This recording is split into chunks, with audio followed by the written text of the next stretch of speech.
এনসিপির কাণ্ড কারখানা দেখে আমার মন খুবই ভারাক্রান্ত ছিল। বর্তমানে যেহেতু তারা স্টেটমেন্ট দিয়েছে, সেই স্টেটমেন্ট তো তাদের রাইট আছে। NCP minus doctor Mohammad Yunus is equal to A zero. এটা একটা অশ্বডিম্ব। কিন্তু অন্যান্য রাজনীতিবিদদের সঙ্গে আমরা যদি কম্পেয়ার করি, তাহলে তারেক রহমানের লন্ডনে যে উনি দীর্ঘকালীন থাকলেন এবং অনেক কিছু শিখলেন, সেটারই আমি একটা দেখছি প্রতিফলন। কাজেই আমি মনে করছি যে ভবিষ্যতে আমরা will be in good hand, এবং আমার যেন মনে হচ্ছে বিএনপির landslide is a just a matter of time. আজকে আনন্দধারা বহিছে ভুবনে, আমি এই গান রবীন্দ্রনাথের, আনন্দধারা বহিছে ভুবনে কেন বলছি? আপনি লক্ষ্য করেন আমি টাই পরেছি এবং আপনার যে কাপড়ের অনেকটা মিল আছে। আমি সেই জন্যই আমি এই টাই আজকে চুজ করেছি, যেখানে সিম্বলাইজেশন অফ আনন্দধারা বহিছে ভুবনে। এবং এটা আশা করি আগামী ফেব্রুয়ারি মাসে যখন সেই মানে এখানকার ভ্যালেন্টাইন ডে আর আমাদের বাংলাদেশের চিরায়ত যে বসন্ত আসবে, হ্যাঁ 14ই ফেব্রুয়ারি, তার দুদিন আগে, এবং এরপরে আসবে ঈদ, আনন্দের ঈদ, হ্যাঁ রমজান এবং ঈদ, হ্যাঁ রমজান তারপরে ঈদ। কাজেই এমনি একটা সময় যদি বাংলাদেশের নির্বাচনটা ঘটে, তাহলে এর চেয়ে তো আর আনন্দের কিছু থাকতে পারে না। কাজে আমি এজন্য তারেক রহমানকে এবং ডক্টর ইউনূসকে দুজনকেই আমি সাধুবাদ দিচ্ছি। আই থিঙ্ক বর্তমানে অনেক টানাপোড়েনের পরে, একটা বিরাট অভ্যুত্থানের পরে, আমি বলবো বিপ্লবী অভ্যুত্থানের পরে, আমরা এসে দেখলাম যে একটা সুষ্ঠু দিকে এটার একটা ডিরেকশন যাচ্ছে, যেখানে আমি আশাবাদী হচ্ছি আমাদের দেশ সম্পর্কে। এবং আমি আগে ডক্টর মোহাম্মদ ইউনূসকে, আমি কিন্তু ডক্টর ইউনূসকে আমি অনেক পছন্দ করেছি, আগে করতাম, তারপরে আমি মাঝে তার পক্ষেও বলেছি, আবার কঠোর ভাষায় তার বিপক্ষে বলেছি। কেন বলেছি? কারণ আমার সন্দেহ হচ্ছিল যে উনি ওনার শাসনটাকে হয়তো প্রলম্বিত করার চেষ্টা করছেন, হ্যাঁ সেইটাকে অনুমান করে আমি অনেক অনেক কথা বলেছি এবং খুবই নেগেটিভ কথা বলেছি। কিন্তু আরো বলেছি যে উনি যদি ঠিক মতন ট্রানজিশনটাকে ভালো করে লিড করে নিয়ে যান, তাহলে he is gonna B A Nelson Mandela.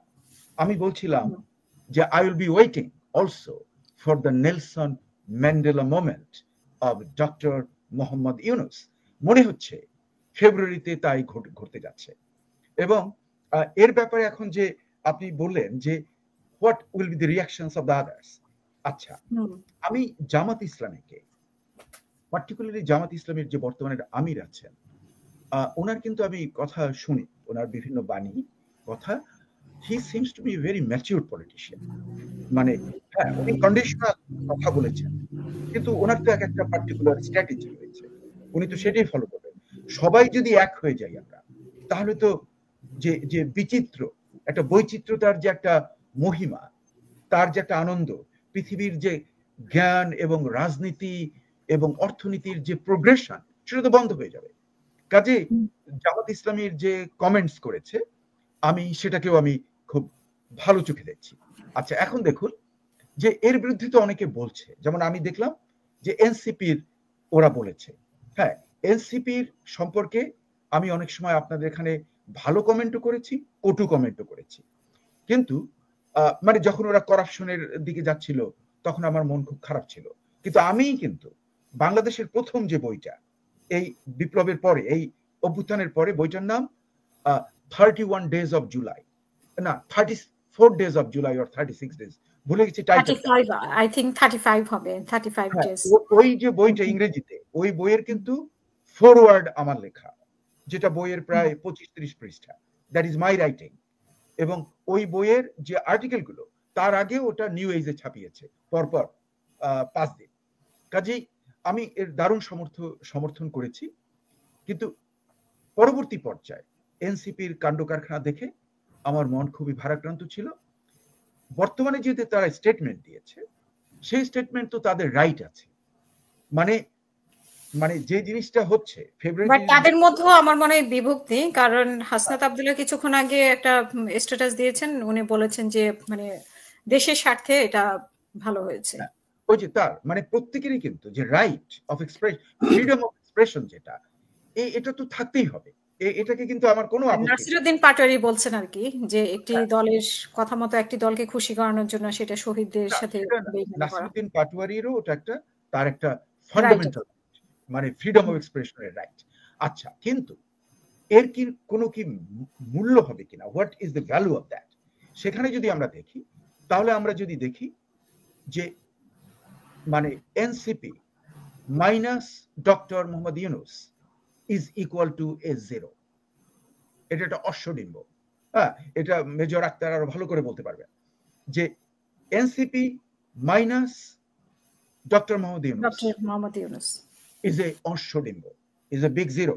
ওনার যে 3টা জিরোকে বড় করে আরো যদি একটা জিরো করেন তাহলে ওই জিরো হয়ে যাবে। হ্যাঁ, কাজেই মানে আমরা জানি যে ব্লগ স্পেসে, যেটা যে তাজ হাসমি খুব সুন্দর করে বলেছেন যে কয়েক লক্ষ লোক আছে এই ব্লগ স্পেসে, এবং এরা একই টাইপের ক্যারেক্টার, তাদেরও কিন্তু এক্সপ্রেশনের অনেক মর্যাদা আমি দেই। হ্যাঁ, কিন্তু আদতে যখন নির্বাচনী ব্যাপারে যাবেন, আপনি যখন ডেমোক্রেটিক ট্রানজিশনে যাবেন, সেখানে কিন্তু 18 কোটি লোক, হ্যাঁ, তারা কিন্তু ব্লগার নয়, তারা কিন্তু ব্লগ স্পেসে আসে না, এবং সেই লোকরাই কিন্তু ভোটের জন্য যান।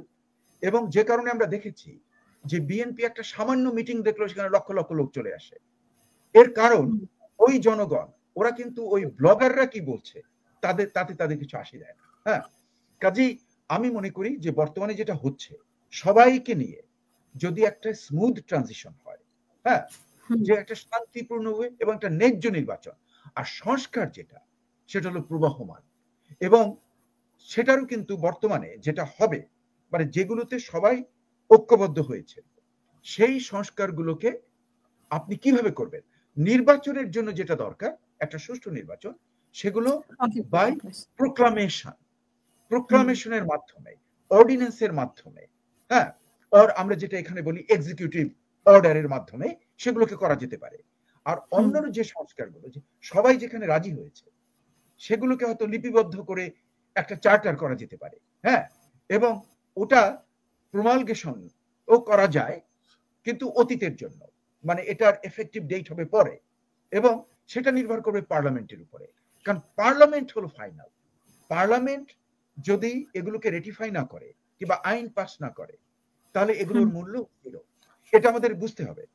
এবং সেভাবেই আমি মনে করি যে সামনের দিনগুলোতে আমরা আমি যেমন আনন্দ ধারা আজকে আমার, হ্যাঁ, এবং আমি তারেক জিয়াকে দেখলাম, তারেক রহমান, আমি তাকে জিয়া বলি, তারেক জিয়া, তারেক রহমানের যে ম্যাচুরিটি, বের হয়েছেন উনি, যে দুটো বই গিফট দিয়েছে আপনি লক্ষ্য করে দেখুন, একটা থুনবার্গের বই, হ্যাঁ, সেটার মিনিংটা কি, মিনিংটা যে এভরি পার্সন কাউন্টস, লক্ষ্য করে দেখুন এই বইটার যে সারমর্ম, এভরি পার্সন কাউন্টস, সেই বইটা তাকে উপহার দিয়েছে ইউনুস, ডক্টর মোহাম্মদ ইউনুসকে।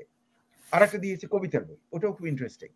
কাজে আমি যে ম্যাচিউরিটি রিফ্লেকশন দেখছি তারেক রহমানের ভেতরে, এটা কিন্তু অন্যান্য রাজনীতিবিদদের সঙ্গে আমরা যদি কম্পেয়ার করি, তাহলে তারেক রহমানের লন্ডনে যে উনি দীর্ঘকালীন থাকলেন এবং অনেক কিছু শিখলেন, সেটারই আমি একটা দেখছি প্রতিফলন।